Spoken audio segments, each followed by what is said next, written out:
বন্ধুরা, কাকুলি রান্নাঘরে সবাইকে স্বাগত। আমি আজকে রান্না করব কলার খোসা বাটা। তার জন্য নিয়েছি তার সঙ্গে 7-8টা কাঁচা লঙ্কা দিয়ে দিয়েছি। এবার কড়াইতে একটু জল দেব।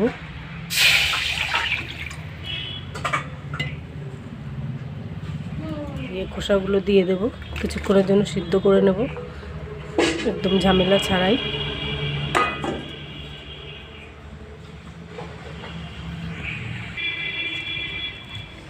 ঢাকনাটা খুলে নেব। দেখুন সিদ্ধ হয়ে গেছে, এবার নামিয়ে নেব।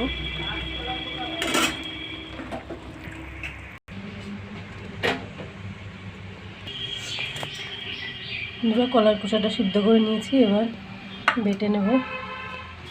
একটু সর্ষে দেব,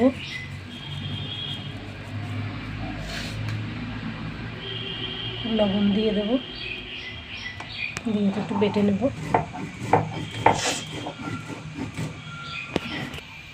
ওটা লঙ্কা দিয়ে বেটে নেব।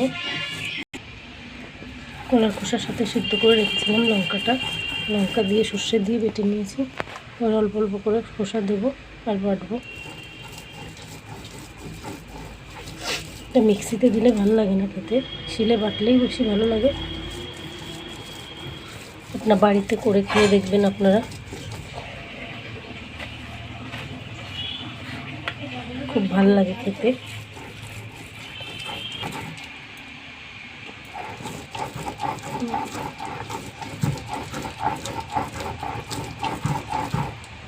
একটু মিহি করে বেটে নেবেন। এটা কিন্তু কাঁচকলার খোসাই, অন্য কোনো কলা হবে না।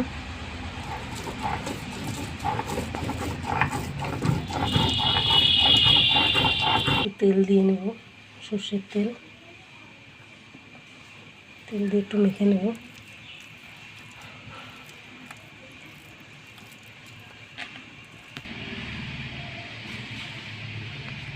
নমস্কার বন্ধুরা, আজকের মতো টাটা।